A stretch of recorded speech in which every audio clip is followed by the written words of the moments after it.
Nous sommes le mardi 7 septembre, on est en direct depuis Beijing où il est 20 heures. Et bienvenue dans cette nouvelle édition d'Afrique Info que nous ouvrons tout de suite avec les nouvelles de Guinée. Une tentative de coup d'État est survenue en Guinée le 5 septembre, dimanche matin.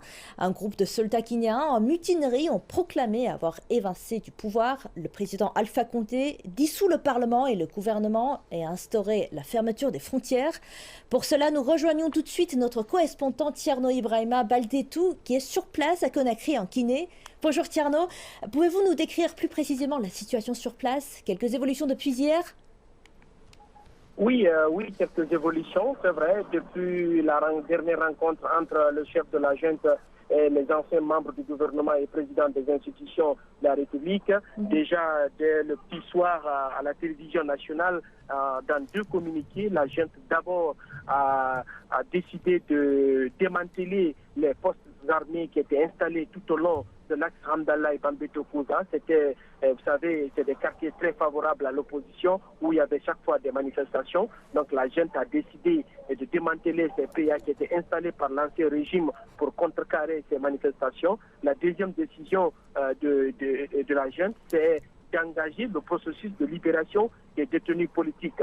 Donc le patron de la junte a autorisé à donner des instructions fermes au parquet général de Conakry et au secrétaire général du ministère de la Justice en commun accord avec les avocats des victimes de travailler toute la journée d'aujourd'hui afin de lui soumettre une liste des détenus politiques afin de procéder à leur libération. L'autre acte fort posé hier soir par la junte militaire, c'est la libération des locaux et du siège du principal parti de l'opposition, l'UFDG, dirigé par l'ancien Premier ministre Selouda Diallo, qui est le principal opposant à Alpha Condé. Donc voilà les actes posés par la junte hier. Dans l'autre communiqué, je vous le disais qu'il y avait eu deux communiqués, dans l'autre communiqué, la junte a réaffirmé sa volonté d'engager dans les jours à venir un processus de concertation avec l'ensemble des forces vives du pays pour trouver les voies et moyens comment il faut mettre les directives de la transition politique en Guinée.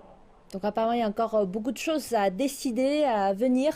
Une question que tout le monde s'intéresse, à laquelle tout le monde s'intéresse, comment va Alpha Condé, le président guinéen renversé? Où en est-il?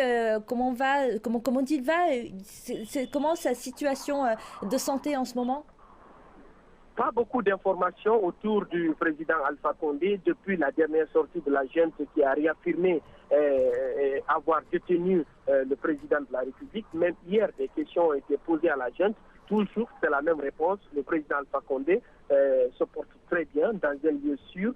En attendant, il est en train de recevoir chaque jour la visite de son médecin qui lui donne des informations sur son état de santé. Mais nous apprenons déjà dans cette journée des pourparlers déjà entre la communauté internationale et la junte. Je vous informe en exclusivité même que le président de la République du Congo, Félix Tshisekedi, qui est le président en exercice de la CEDEAO, est attendu en Guinée selon des informations très proches de la junte.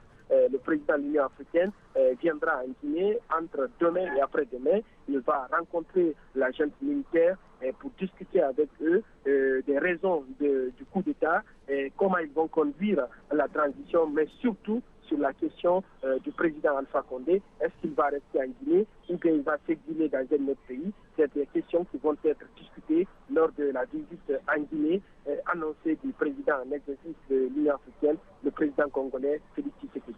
D'accord, merci beaucoup, merci Tierno pour ce point du jour.